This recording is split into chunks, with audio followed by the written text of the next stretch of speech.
What's going on, everyone? We've got a bin of stuff here that all needs to go inside of an Xbox 360.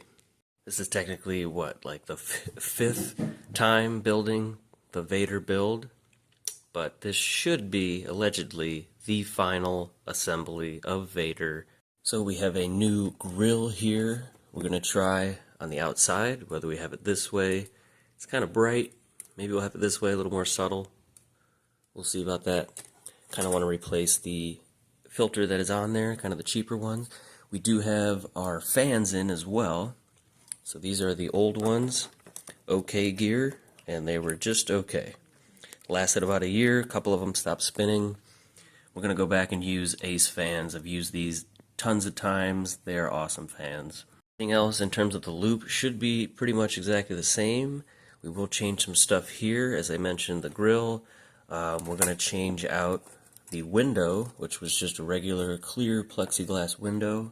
We're going to tear that out, put in a nicer acrylic one that's tinted, so it'll kind of match the smoke shell. And of course, we're going to deal with some of this wiring, try to simplify it a little bit, as well as reroute a couple of things so that just the fans are on the stock fan plug-in with the distribution board, which is right here. We're going to remake a DVD drive cable so we can, one, loop the two wires that make it think it still has a disk drive, and two, we want to make sure, which we already have spliced on there, a 3-pin on the 12-volt side for our pump, and LED strips somewhere in here. Bright red LED strip, and we're also going to splice in one of the bright white LED strips. And finally, the temperature displays. I think I'm going to take both of them out.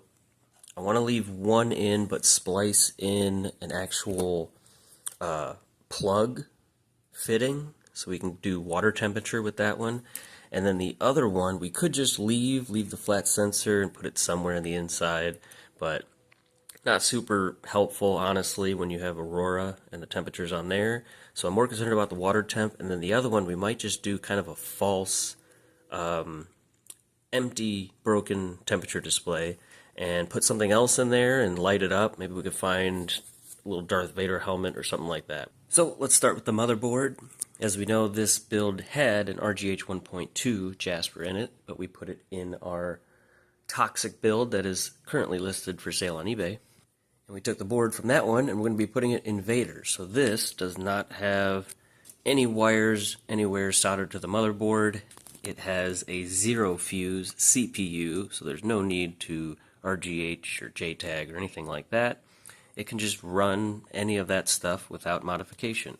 Obviously, it's a little more difficult to swap out a whole CPU than it is to RGH something, but somebody else did that part. And it's, of course, a Jasper with the Kronos GPU. First up, we need to get our water blocks installed so we can put the motherboard in the frame and start putting everything else in there. This is our CPU block. It should fit in this orientation. We have a radiator back here and one at the top. So one of these goes into the radiator. This one will eventually be turned facing this way to go into the other radiator, which then comes out, goes into the GPU block, has all these crazy fittings on it, then comes out and goes back to our reservoir. Got the water blocks on. We're setting this one in place, this back radiator. It's a triple 40 millimeter. We've got the new fans on it. We're just going to, all the wires we want to kind of go this way, and we're going to put our distribution plate right here, this thing. Where it was before, everything's going to pretty much be the same. And then here we made a new DVD drive cable. The one before we only tapped into the 12 volts. Right here, that 3-pin for the pump over here. But we made a new one so that we still have the 5 volts here for the temperature display. We also looped these two wires. And that's just what makes it think it still has the DVD drive. Next up is the other radiator that's going to mount right here. We've got the fans on that one, and this time we took the plug out of the side. This one's got all kinds of plugs on it. So we could put a thermometer right there, and we actually need to splice this in. It has a plug, and the two monitors I have don't have the plug style. They're just hardwired into the actual monitor itself. And so we just need to cut these and splice it into the flat sensor so that we have this temperature reading instead of just basically the same thing that Aurora already tells you. Got this radiator installed. Some screws on this side. Got one more that's somewhere I need to put in there. We did cut this extra section out of here, so this is all exposed. We got that tube going into the CPU block, and this one doing an L into the GPU block. We got these tubes down here. You won't really see about this part. And because this radiator has slightly smaller built-in barbs, we just use different tubing so it's a snug fit on those. We got the pump installed right here with the reservoir attached on top. So this is going to need to attach here, and in between there is our flow meter.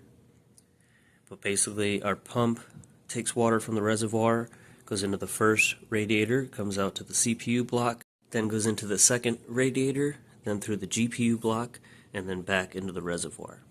We've got our 12 volt 3-pin right here. That is for our pump plug right here. And on that is also this 12 volt UV LED. There's kind of one of those tower clear plugs in there that will illuminate the reservoir. And also on there is this red, bright red LED strip. We're going to put along the bottom here to kind of illuminate this whole thing. And then we're going to also get another one of these, but in white. That's going to kind of go on the back side and illuminate the back side since it's got a full ghost case. We need to splice in to our 5 volt here for our temperature display. Alright, further along here, we got this installed, the return for the reservoir, all the fans plugged into this guy here. Started doing some of the other wirings. We got a long, bright white LED strip that's out here, and that's going to be on the back side. We don't worry about that till we're putting the shell on. We put the bright red LED strip underneath this board here, just along, so it should really kind of illuminate the whole thing, just like we did on the blood splatter one.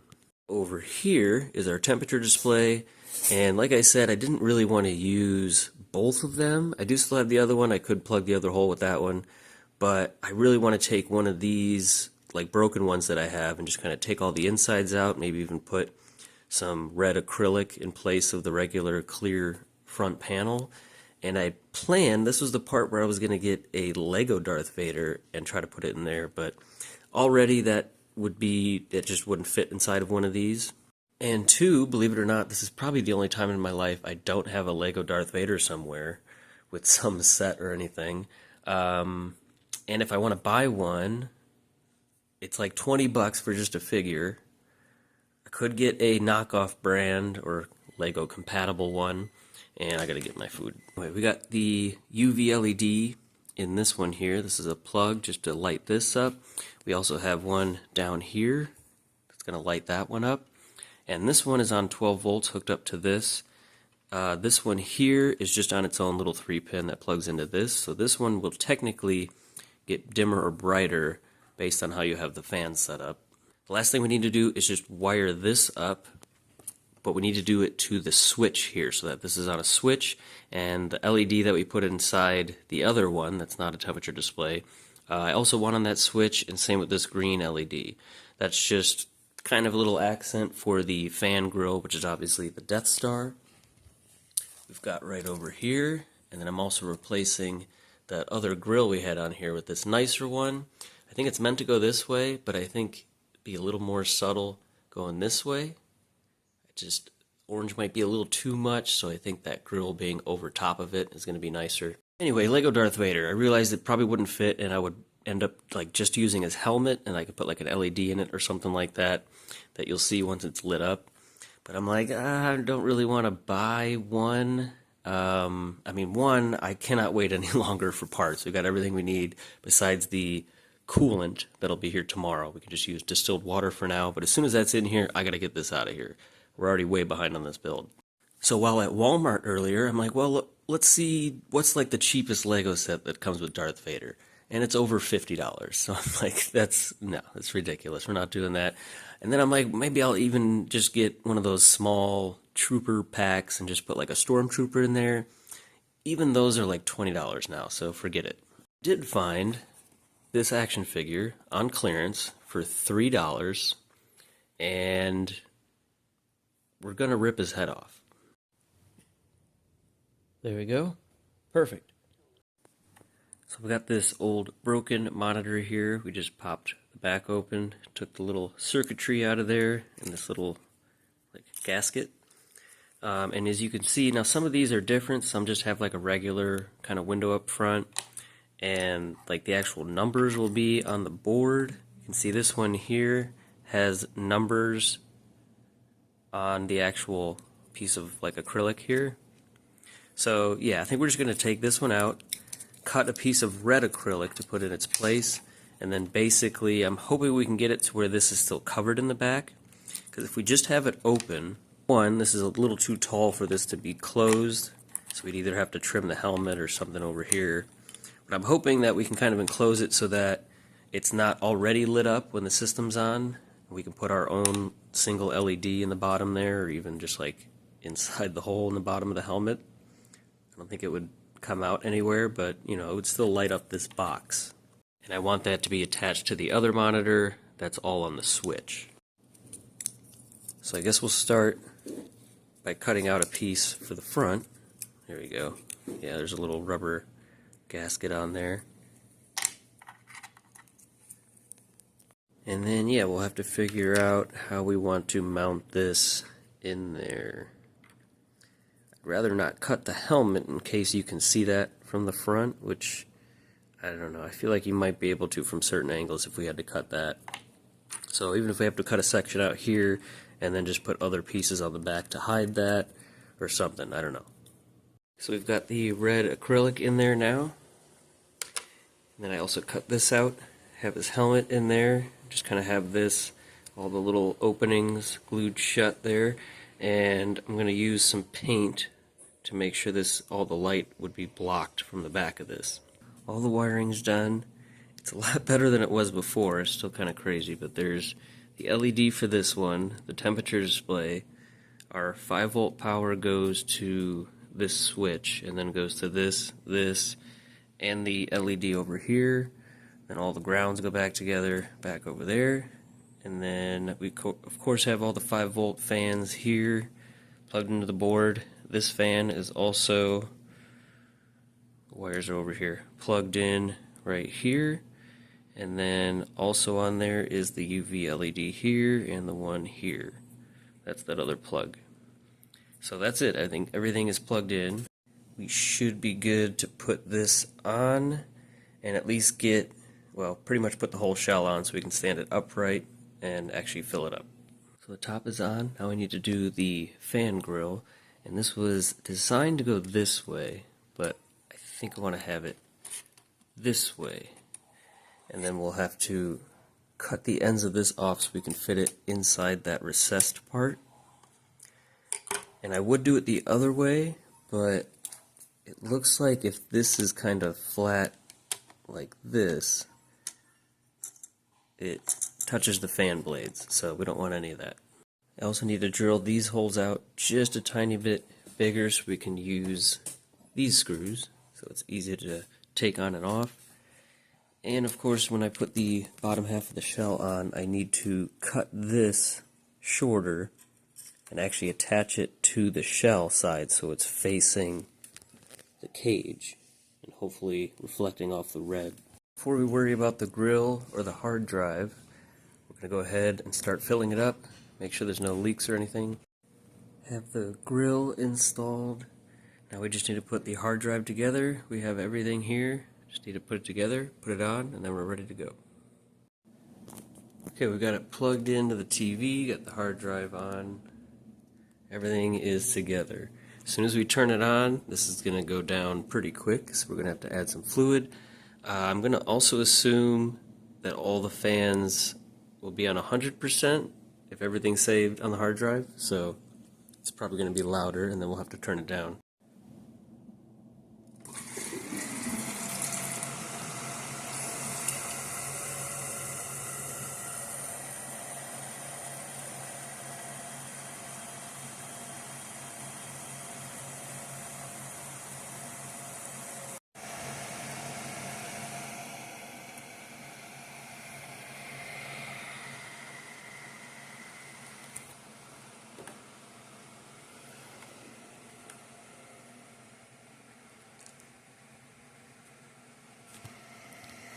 Alright, let's go ahead and turn these fans down. Also check our switch.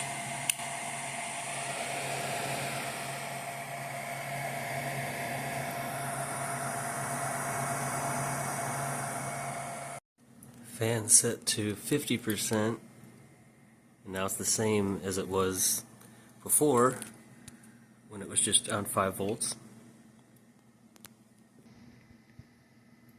Oh, that's cool. That looks a lot cooler than the light just being on the top. Alright, gonna load up a game and just see how the temperatures are.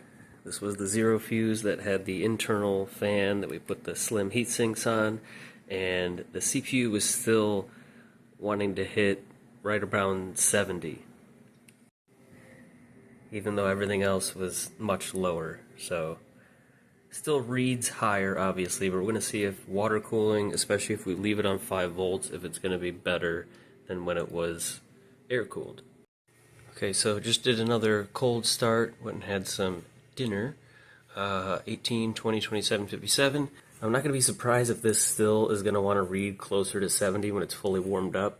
That might just be the temperature that it wants to read when it's fully warmed up, even if that's incorrect. And if it's still reading about that with all this going on, we know this is better than the last air-cooled system, and that system's a lot better than the OEM stuff, so I don't know, we'll see.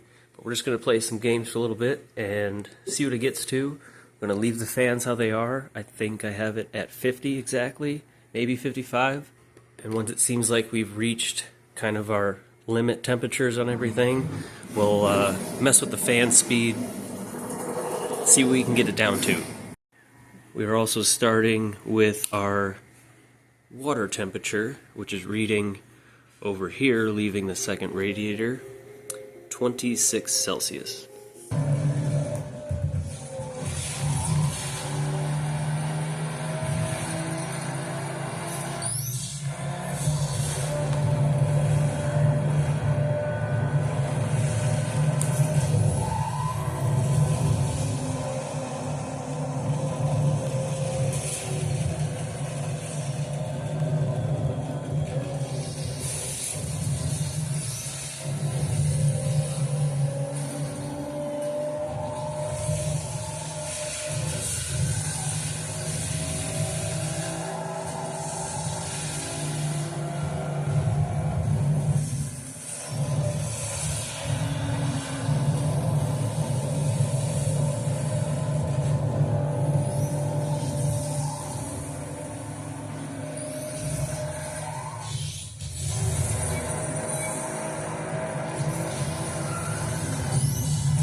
Okay, so I actually did that race and a few others. 35 here. 60, so yeah, just as I thought, I still tried to get towards 70, but to be fair, at this point it definitely would have hit 70 at this point. These temperatures seem actually a little lower than when we had the 1.2 Kronos in there. And yeah, it's still steadily climbing, so we'll go a little bit longer, see if it'll hit 70.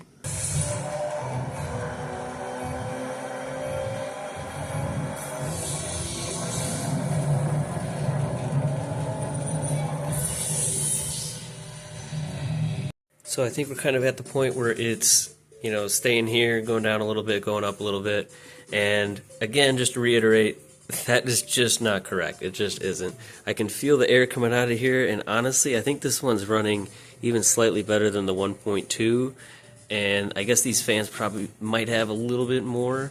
There's a little less cable blockage going on in the bottom than there was before, believe it or not. Our SSD also should help because there is heat obviously leaving up here, and a normal hard drive does get a lot warmer. An SSD really doesn't.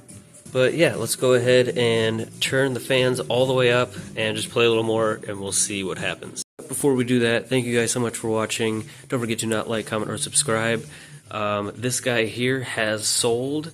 This one here, once I'm all finished up with Vader, I have just a little bit of border I'm going to put to help with this window here. Obviously it's not really held in place and I don't want adhesive behind it, so we're just going to have a little border on there to hold it in place, and I just need to adjust the controller a little bit, and then this one will be ready. Next time you see it, should be listed. Also got some decals in for the Dallas Cowboy build. See here in the center, I'm really excited for this to work out with the LEDs in the corners of the star. Only thing I'm waiting on before I put this one together and add the LEDs and everything is the RF board, which I'm hoping will be here by this weekend, if not early next week, and then we'll slap this one together. And then we can focus on this water-cooled build with the fancy super rare water block and our Halloween build, which we may or may not give away. Check out the membership.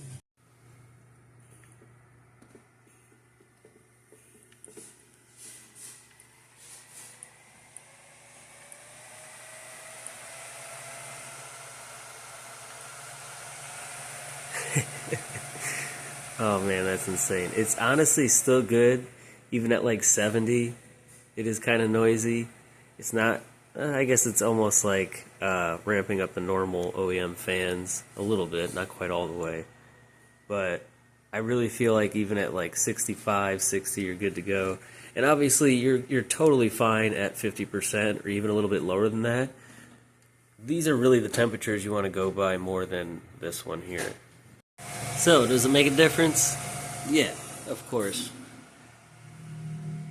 Brought that down, pretty much brought everything down at least a few degrees. Is it worth the extra noise? No, although I can't really hear it during the race, but other than that, yeah, it's a little too loud. Alright, that is much better, keeping it at about 50, 55. Even though it's going to go up a few degrees, it's still much cooler than factory. And of course, we still have quite a bit of air up here in the reservoir. Like I said, the coolant dye should be here tomorrow. We'll add that in, and then this will be ready to ship off for review, and then it will be available for sale. So let me know, this is like the 5th version of this Darth Vader build. Is this the best one or the worst one?